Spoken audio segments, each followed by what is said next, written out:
Om Ajnanatimirandasya Jnananjana Shalakaya Chakshurunmilitam Dhena Tasmai Shri Gurave Namah. Om Namo Bhagavate Vasudevaya Narayanam Namaskritya Naram Chaiva Narottamam Devim Sarasatim Vyasam Tato Jayamutiraye. We're continuing our reading of the Srimad Bhagavatam. We're on Canto 8, Chapter 5, The Demigods Appeal to the Lord. Today's verse is 45. Satvam no darshayat manam asmat karana gocharam prapananam dadrikshunam sasmitam te mukham bhujam. Sa, He, the Supreme Personality of Godhead. Tvam, you are my Lord. Na, to us. Darshaya, be visible. Atmanam, in your original form. Asmat karana gocharam, appreciable by our direct senses, especially by our eyes. Prapananam, we are all surrendered unto you. Dadrikshunam, yet we wish to see you. Sasmitam, smiling. Te, your. Mukha ambujam, lotus-like face. Translation. O Supreme Personality of Godhead, we are surrendered unto you, yet we wish to see you. Please make your original form and smiling lotus face visible to our eyes and appreciable to our other senses. Please repeat. O Supreme Personality of Godhead, we are surrendered unto you, yet we wish to see you. Please make your original form and smiling lotus face visible to our eyes and appreciable to our other senses. Purport by His Divine Grace A.C. Bhaktivedanta Swami Prabhupada. The devotees are always eager to see the Supreme Personality of Godhead in His original form, with His smiling lotus-like face. They are not interested in experiencing the impersonal form. The Lord has both impersonal and personal features. The impersonalists have no idea of the personal feature of the Lord. The impersonalists have no idea of the personal feature of the Lord. But Lord Brahma and the members of his disciplic succession want to see the Lord in His personal form. Without a personal form, there can be no question of a smiling face, which is clearly indicated here by the words Sasmitam te mukham bhujam. Those who are in the Vaishnava Sampradaya of Brahma always want to see the Supreme Personality of Godhead. They are eager to realize the Lord's personal feature, not the impersonal feature. As clearly stated here, Asmat Karana Gocharam, the personal feature of the Lord can be directly perceived by our senses. Satvamno darshaya atmanam asmat karana gocharam prapananam dadrikshunam sasmitam te mukham bhujam. O Supreme Personality of Godhead, we are surrendered unto you, yet we wish to see you. Please make your original form and smiling lotus face visible to our eyes and appreciable to our other senses. This is a very reasonable request based on the nature of living beings. The Vaishnava Sampradaya, the Acharyas, in it argue that we desire specificity. We like to see detail. In fact, most living entities have this propensity. If you ever have a conversation with someone, and during the conversation you're wondering, what is the point the person's trying to make? They may go on with generalities, and the audience will begin to nod their heads in sleep, because there's no specific point. If someone writes an essay and they make no specific points, it will not be regarded very well. In fact, writing teachers say that make the readers see it. The details should be there. They're looking out a window, they're seeing every detail, and they're appreciating. When you fly in an airplane, after 10 hours, that feeling of anxiety that comes in is due to lack of variety. There's nothing to see in there except for the televisions glittering throughout glowing throughout the fuselage. When people touch down and they're able to step on the earth again, they feel again relieved. Now I can look around, I can see colors, different varieties of textures and air and so forth. So it's very natural for us to desire to see detail and specifics in the world. And when it comes to the practice of spiritual life, our Shastras say that it's absolutely vital that one come to the point of seeing the Lord and the Lord's features. He has features. They're described throughout the Bhagavatam and many of the prayers that the great acharyas have written. And oftentimes when we distribute these to the world, people are a little taken aback. It's not so common that people come out and speak about God as a person to begin with. What to speak of a person that one could describe in detail? It's actually shocking to people. Once in the Denver airport, many years ago, I was distributing Srimad Bhagavatam's Canto 2 because we used to distribute whatever they'd bring us, and that just happened to be available. And there was some description of the universal form of the Lord and all the details of the parts of the body of the Lord. And a cowboy bought a book from me and came back a half hour later and wanted his money back. I said, "What's the matter?" He said, "Just give me my money back." But he handed me the book with his finger on the page and just walked away. And it was a description of the universal form of the Lord, which is anatomically correct and described. He didn't appreciate it very much, that the Lord had features, like he has features. However, without this, we get what's called avoidance.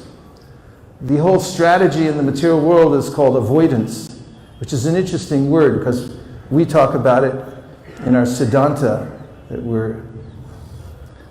we abhor a void. That is the void, the idea that ultimately the absolute truth is nothing. And if you think about the word avoid, people are avoiding the details of Krishna's spiritual world and the spiritual world. Of course, Krishna says in the Gita, Vitaraga Bhaya Krodas, he says that there are various reasons why we do that, because we're attached to the material world, or we're afraid because it's always diminishing. Whatever detail we become attached to, in due course of time, evaporates. And we can't hold on to it anymore. So through the logical conclusion of the mind, I think perhaps that the opposite of the material world, spiritual world, means to avoid, to come to the point of impersonalism.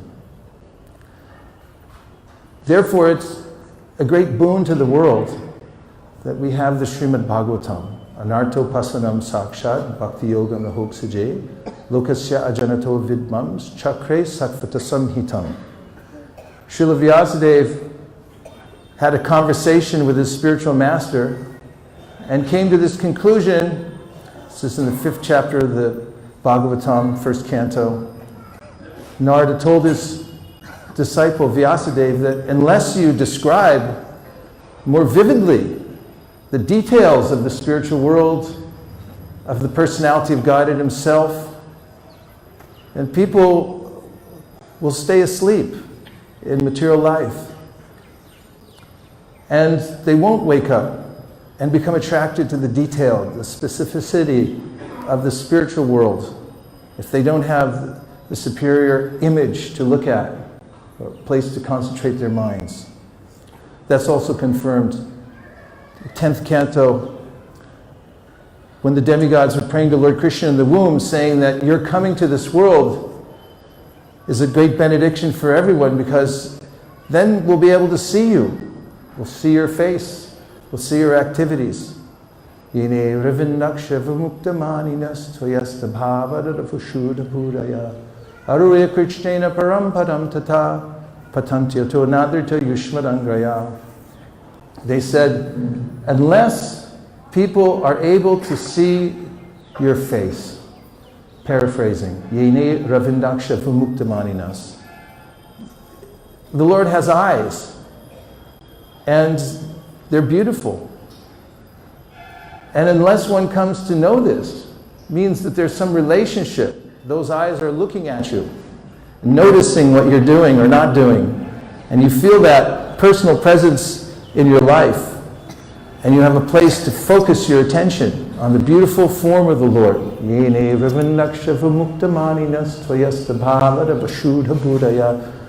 Then he said that one's intelligence is impure, still attached to the lower energies of the material world, the details of the material world, which are arbitrary. We simply put categories together in our mind, and these are called the world of names by Shukadeva Goswami. We concoct, this is my family, this is my nation, this is my football team, and therefore I derive some happiness in that specific information, but it won't last. And anyone who finds any kind of so-called liberation in this world that doesn't include seeing the form of the Lord, Aruya Krishna, it will be very difficult to do anyway. Aruya Krishna parampadam tata patantyato. One will fall back down again from that position, not having complete satisfaction. We hear in the Bhagavatam about the conversion experiences of various devotees, or soon-to-be devotees, like the 4 Kumaras. When they came to Vaikuntha, they were absorbed in impersonal monism. However, when they encountered the personal features of the Supreme Personality of Godhead, they were transformed. Tasyara vindam nayanasya mukhara vinda kinjalka mishra tulasi makaranda vayu. They smelled the tulsi leaves coming from the aroma, the breeze that blew the aroma of tulsi leaves from the lotus feet of the Lord. And when it entered their nostrils, they were transformed. Akshobhyam akshara. They were absorbed in oneness, but now they were stimulated by the personal feature of the Lord, the transcendental feature of the Lord, now to become devoted and dedicated to this personal form of the Supreme Personality of Godhead. And this, the Bhagavatam goes on to say, not in that same chapter, but in the same vein, presenting the same idea, yet pada pankacha palasha vilasa bhaktya karmashrayam gratitam udkartayanti santa tadvanna rikta matayo yatayo pirudha shroto ganas tamaram bhajavasudevam.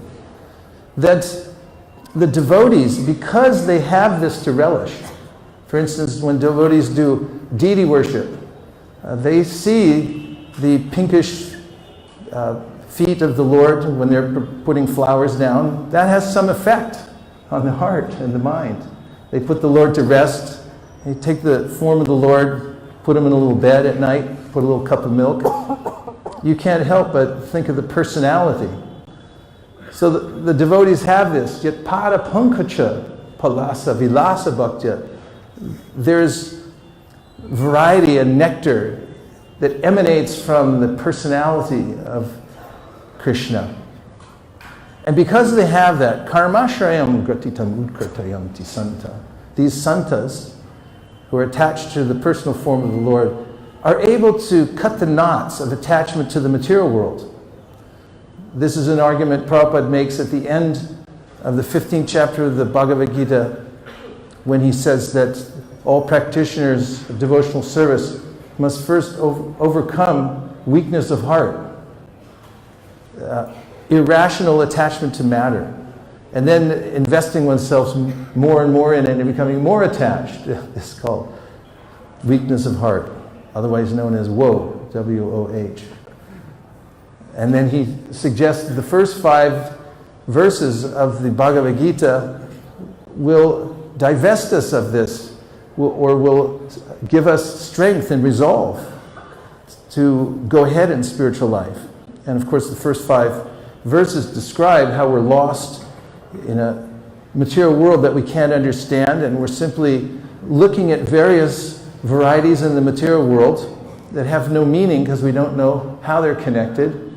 So he said you have to cut that down. Narupa masyeha taho palabhyate nanto nachadya nata sampratishta ashvatamenam suvaruda mulam asanga shastrena judhena chitva. Cut down your attachment to all the variety in the material world. And then he says, now go after the personal form of the Lord. He's there in the spiritual world, so focus your attention there. So the words karmashrayam gratitam utkratayanti santa mean that because we have this, we can overcome. And then finally he said, tanrikta matayo yatayo pirudha. Others who don't have that degree of specific knowledge, or they're not engaged in the panchatric system, where they actually get to see the Lord and worship the personal features of the Lord, they'll be swept away. Rikta matayo means their minds are empty. They got nothing, they got nowhere to go. Tan rikta matayo yatayo pirudha shroto ganas. The waves, strong waves of desire that come along, like they're called, in California, along the coast, they're called sleeper waves. People go on their honeymoon and they stand on the coast, snap a nice picture, and a little further on the cliff, and every once in a while a huge wave comes along that no one expected to reach land, and it sweeps them away. And it's like, hey, we just got married. Well, there it goes. The material world's like that, and those who don't have the shelter of the Bhagavat Marga and the Panchatric Vidhi, which focus one's attention on the personality of the Lord and his form and his names, his qualities and so forth, they'll be swept away by these sleeper waves, no matter how great of yogis they may be. So one can then identify with this as a practical matter, that the process of bhakti yoga means to focus one's mind exclusively on Krishna. And by doing that, Krishna says in the Bhagavad Gita, or he recommends, manmana bhavana bhakto, focus your mind, think of me. And ananyas chintayanto mam, he says, if you do that, don't worry, everything will come naturally from that. And this, I would argue, would be the main affliction of all the people of the world. Although it seems like there are a variety of afflictions, there's actually one main affliction, and that is that people don't know that there's a personality of Godhead. It's that simple. Would you agree? Is that too simplified? Radhikuram? It's what? Suture to the heart. Hey, it's Bhadri Narayan Maharaj. Hare Krishna. Thank you. This is the main problem in the world. That's why, that's where we come in. Prabhupada insisted that the Krishna book have 52 color plates when it was released. And that was a big deal because there are lots of spiritual books out there, but number one, they never name the personality of Godhead. I know I read them all before I came to the Krishna conscious movement. I couldn't find one. I didn't find one that said anything about God being a person. Sometimes there were prayers, and I was thinking, who the heck are we praying to? Thou, thee, and no specific mention of who it is. But then I read the Back to Godhead magazine. There's a little advertisement for the Sri Upanishad. The ancient Vedas of India say that God is a person. I sat there for 5 minutes thinking, somebody actually said it. How do they have the gall to come out and say that? I mean, people are avoiding this all over the planet. There are whole religious systems that don't come out and say it or tell people that you can't come out and say it. So the impetus of our sampradaya coming down from Brahma, who saw the Lord personally himself. In fact, it's mentioned in the second canto of the Bhagavatam, Krishna shook hands with him. If anybody's wondering if he's a person, that answers the question. He meditated, he did his tapasya, and Krishna appeared, said, "Here I am." And he said, "Do you have any instructions for me?" He gave him specific instructions. The Chatur Shloki Bhagavatam. Within those, Prabhupada gives in his commentary, he said, the direct instructions of the Lord are a manifestation of his internal potency, and it is by that specific potency that one comes to see the Lord face to face. And after he gave the instructions, he put out his lotus hand and he shook Brahma's hand. He said, "Badram te," good luck, Brahma. That's very personal. We like that. That's sweet. But you know,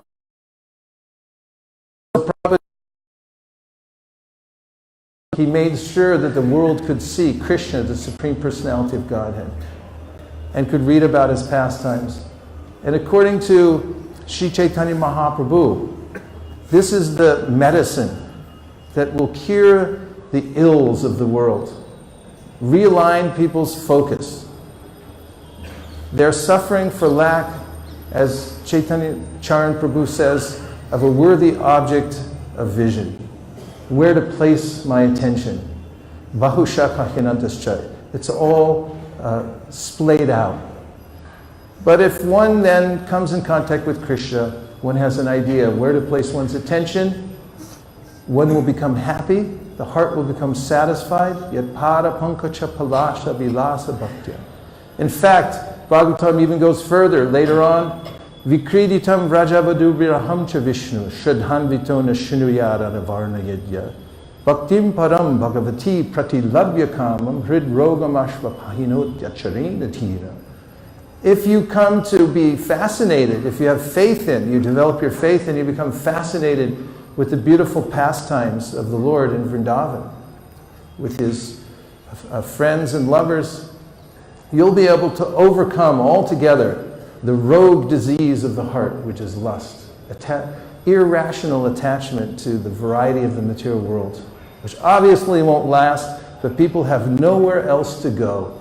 So it's our job to give them somewhere to go, to present the panchatriks everywhere. The people can walk in and sit down in a temple. Bless their hearts. These people, I see them sitting in the Chicago temple last year, and I just saw people coming in before work.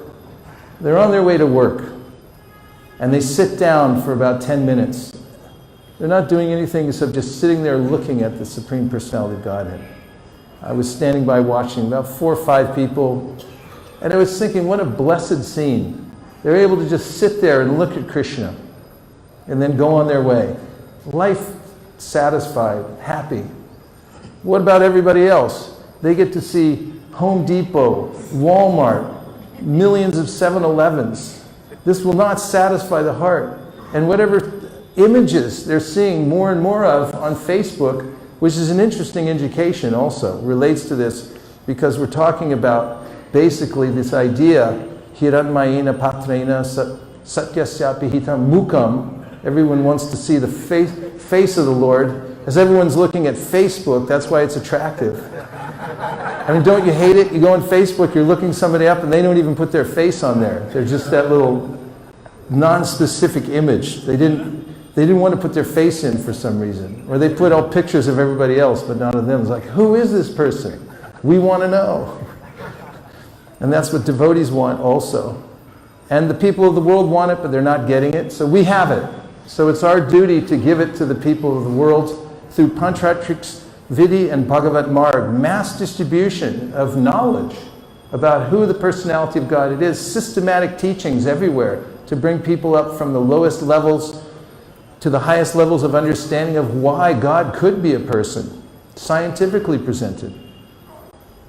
Then the world becomes satisfied. And Krishna Conscious Movement is the only hope to do this, because we're the only ones that have the information in such an organized way and the infrastructure to make sure that it goes out to the entire world. So we have to tolerate whatever inconveniences we're now undergoing in various ways. Anybody? Inconvenience? Two people only. Well, that's not bad. And I'll just read, before I take reflections, this verse, which happened to be the verse they asked me to read today from the Sri Damodar Ashtakam. O Lord, your lotus face, which is encircled by locks of soft black hair tinged with red, is kissed again and again by Mother Yashoda, and your lips are reddish like the bimba fruit. May this beautiful vision of your lotus face be ever manifest in my heart. Thousands and thousands of other benedictions are no use to me. And need I say more? I mean, that's proof of the way that the acharyas present our philosophy and ask us to meditate. And now I'll take a few reflections. Reflection, Badri Narayan Maharaj. The microphone is on its way in 7 seconds or less.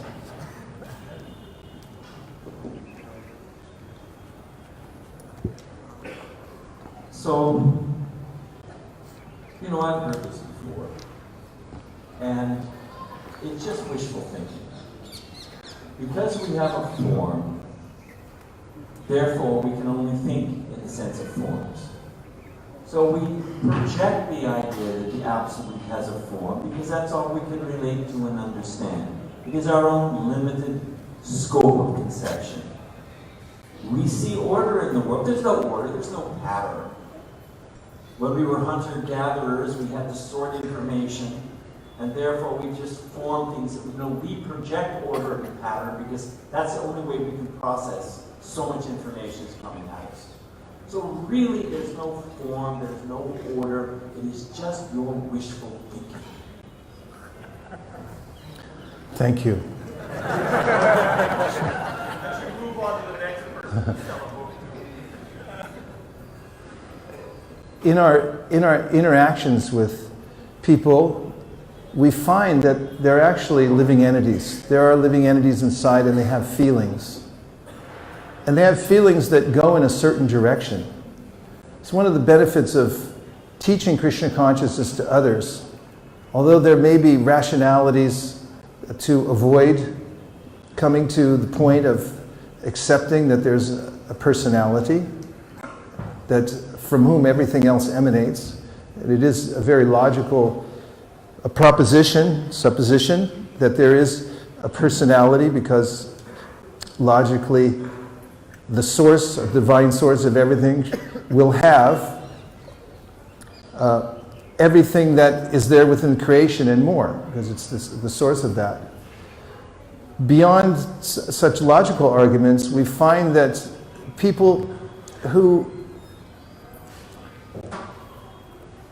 are logically opposed to the idea of God, as Krishna mentioned in the Bhagavad Gita, this is the manifestation of krodha, or anger. There's so many conflicting ideas about the personality of God, and they don't seem to match up well.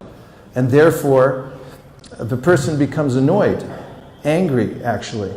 It's a kind of a deep anartha within the heart.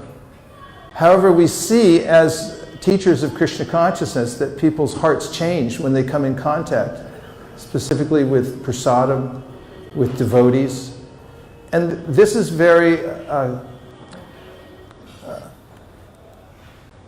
this informs us that the medicine that we have works, and that the way in which Narada Muni is presenting to Srila Vyasadeva is actually that we should think about Krishna is proper alignment. I've seen, a personal experience in my life. My mother was a intellectual. She was a professor. She was a sociologist. She had a lot of ideas that she would love to discuss with me about Krishna consciousness, but not in a theological sense, more in the sense of how interesting it was that people could come up with such constructs and social interaction, symbolic interactionism. And after my father, they were married for 69 years, he died, and her life changed. Her construct of life changed. And she started looking for shelter. And I personally witnessed, because I spent the last year with her on and off, and then very intensely for the last 2 months, I saw that she needed some other construct besides sociology to understand what she was going through. And because I was there to present Krishna consciousness, she grabbed onto it, which totally shocked me. I mean, I've never been so shocked in my life that she would actually embrace it, and not just superficially, but actually I saw a soul taking shelter, and my relationship with her changed before she left. And in such experiences, we see the natural propensity of the soul that gravitates towards the sweetness of the concept that we have a personal relationship with God, and we need shelter. That's all for now. Okay, Hare Krishna. Okay, thank you, Maharaj. Yes, Prabhu.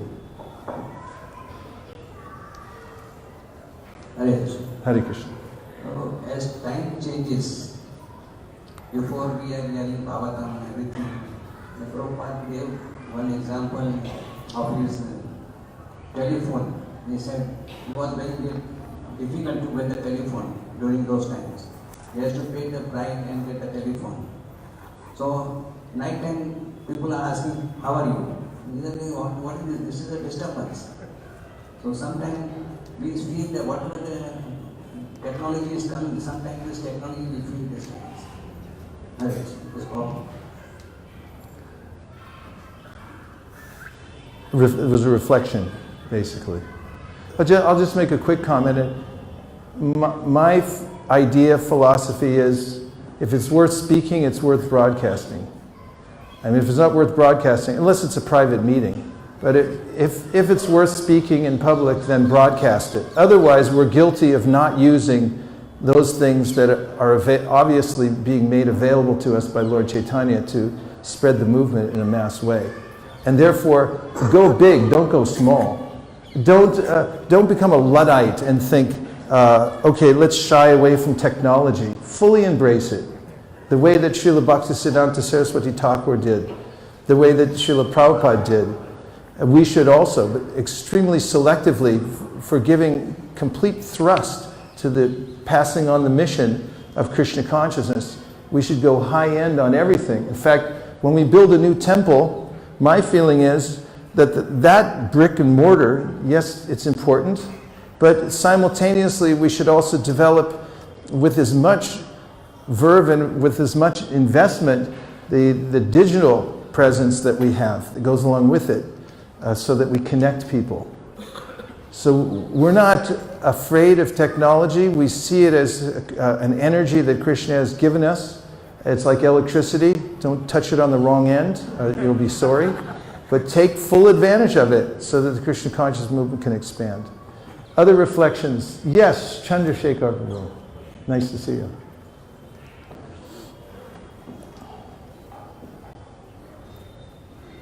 Hare Krishna, thank you very much, Prabhu.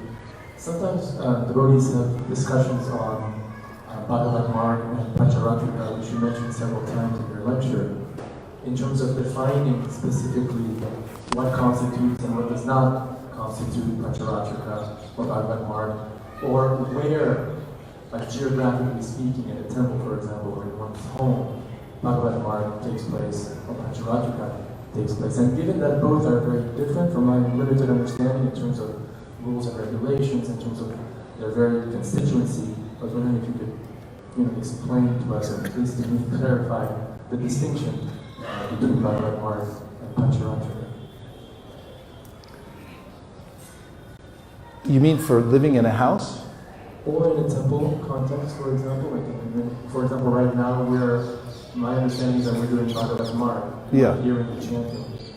And it's working out all right.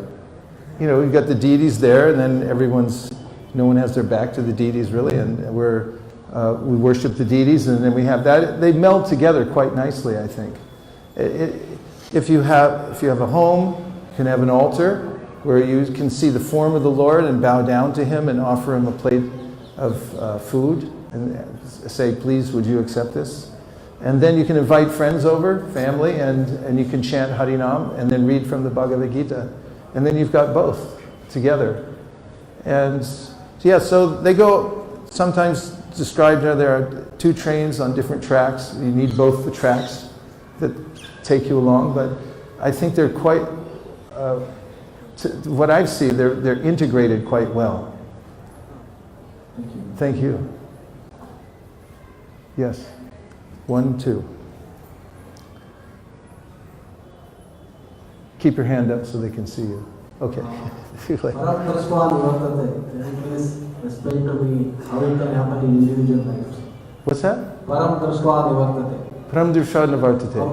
How does it happen in individual life? For each one of us. In other words, how does one get a higher taste in one's individual life? Well, my experience is mostly by association. This is given as the most expedient way, the most efficient way to get a higher taste is to associate with those who are already on a higher level, because we're very susceptible to our environment. So the little jiva is marginal and can go either way. We're open to suggestion.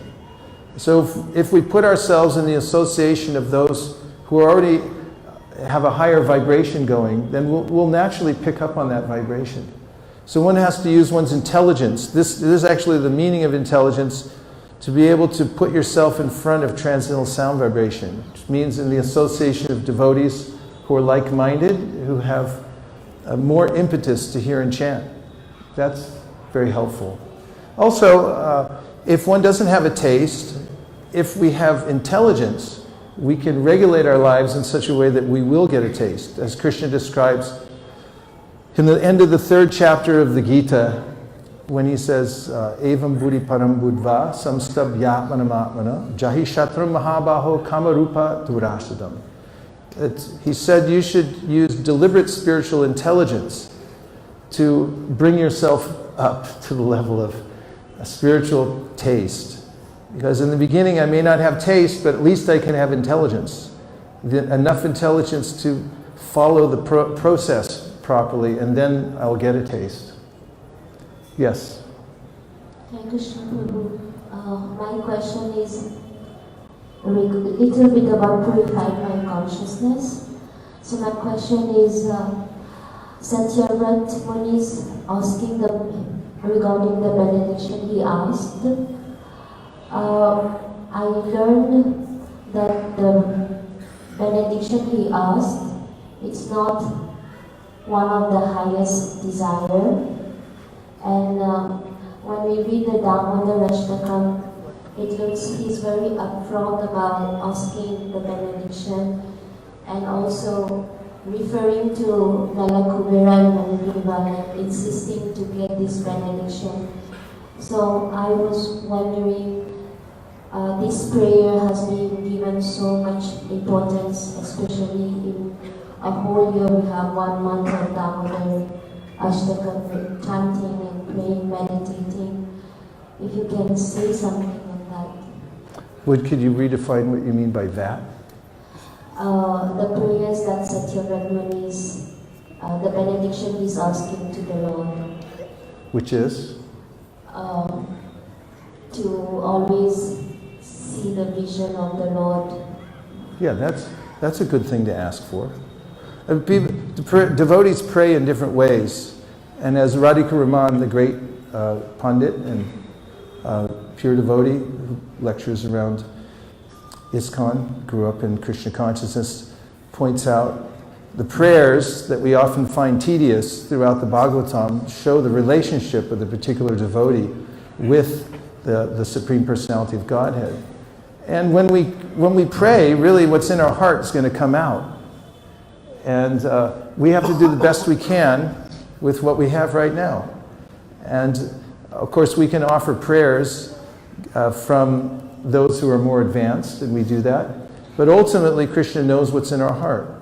Kashyapa Muni sat for 10,000 years in meditation, and when the Lord appeared on Garuda, he was very touched by the sage, actually. He shed a tear out of compassion for him. And then he offered Kashyapa prayers to the Lord and mentioned that he had a particular desire. He wanted a wife. And Lord Narayan said, yeah, I already know. I've arranged for it also. And he left it up to the Supreme Lord to take care of. Prithu Maharaj in his prayers says, my Lord, just like a son doesn't know enough and therefore asks his father what he should do, similarly, I'm offering my prayers, I don't know what to ask for, because I'll probably ask for the wrong thing, and therefore you decide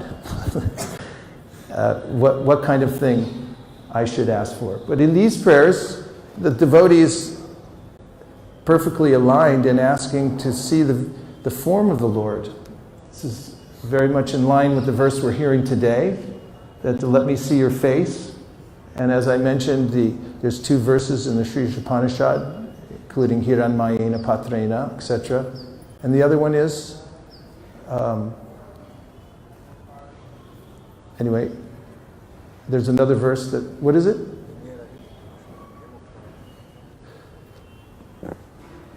So these prayers are prayers of a liberated devotee, and when we repeat them and think about seeing the beautiful face of the Lord, we're reminded again and again that the goal of life is very simple. It's to focus our mind on the beautiful form of the personality of Godhead.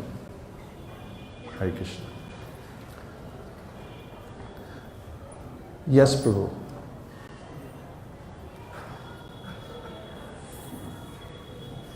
Thank you very much for your work. You partially already answered the question, but my question, what should be right mood during meditation? That's they want to see lotus-face with the Lord. And from the other hand, Bhaktivedanta Society, Thakur said we shouldn't aspire to see the Lord, we should aspire to inspire the Lord to see us by our service. So what we should avoid during darshan, what should we stick to? No, we should not avoid darshan. Because it's the Lord's instruction to us to think of Him. Manmana bhavamad bhakto. Just think of me. And then there are many instructions about how to do that throughout our panchatric system. For instance, we greet the deities, and they should be dressed in a certain way, and we meditate upon the Lord. At the same time, we shouldn't think that we'll be able to see the Lord without His mercy. He reveals Himself according to the qualification of the devotee. So we should make ourselves qualified so that He'll reveal Himself. Navina Prabhu, were you going to? Okay.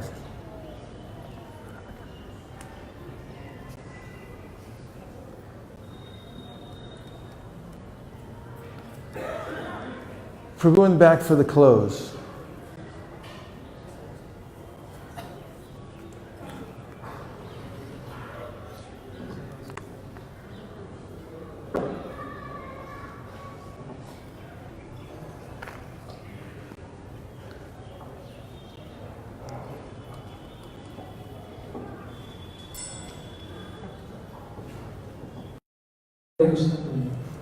since I did book distribution for so many years, now with the digital books coming up, like people are reading more on mobiles and all. So how do you see the future of book distribution? How is it going to be? How do you know they're reading more on mobiles? How do you know that they're reading more on mobiles than they are in books? That's my maybe incorrect. General trend is that. It could be anecdotal. I mean, there are lots of different studies, and of course statistics can present all kinds of things, but the studies we've been reading recently show that although there's an obvious increase in readership in the digital media, books have not diminished at all. They're not being challenged by the digital world. So we're all for a digital world, we're all for representing the sound vibration in whatever way it can be consumed in a mass level. And at the same time, the book is beloved of human society. Humans just like books. It's one of the things they like. Even if they don't read them, they keep them on their shelves. Any home you go to doesn't have a book, bookshelf, run. Get out of there as quick as you can. Especially if they don't have Prabhupada's books. You should help them put a book in. So books, people like books. They like the weight of them. They like the fact that there's a finite number of pages. It doesn't go on forever like in digital. They also like digital, but books are still there. So we should distribute as many of both as we possibly can. Sometimes the digital backs up the written because it's easier to look things up. Which brings me to the point at 11 o'clock, we're going to have a discussion over in Balaram Hall about the ways in which to expand the Sankirtan movement. I have a few ideas, and I can share some of those. I mean, they're not my ideas, I'm just a broker from various places around the world, from people around the world who are finding some genius to spread the Krishna conscious movement. We'll be sharing those over at Balaram Hall at 11 o'clock for just a little while. I'll give you practical ideas of ways in which you can improve your life personally so that you'll feel inspired to distribute the Krishna conscious movement, and also very practical ways that you can organize your life and your communities so that you can increase book distribution, prasadam, harinam, and so forth in very simple ways. And they're all guaranteed, or your money back from the seminar this afternoon. Yes, sir. Also, His Grace Vaisesika, who has written a wonderful book, Our Family Business, The Great Art of Distributing Srila Prabhupada's Books. It will be available after class right now in front of Balaram Hall. If anybody would like to get a copy, they're only 300 rupees. And during the seminar or later today, you can also get the book signed. By the way, it's not my book. It belongs to the BBT. I signed over the rights. The money goes to the local temple here. I'm not collecting money. Hare Krishna. Thank you very much. Go Premanande Haribo. Vanchakalpadurvishcha Kripasinabhevacha Patitanam Bhavanibhyo Vaishnavebhyo Namo Namaha Nantakoti Vaishnaviniki Ki Jai Srimad Bhagavatam Ki Jai Shri Kartik Vrat Ki Jai Go Premanande Haribo. Nachari Armarman, Nachari Armarman, Nachari Armarman, Nachari Armarman, hey, Nachari Armarman, Nachari Armarman, Nachari Armarman, Nachari Armarman.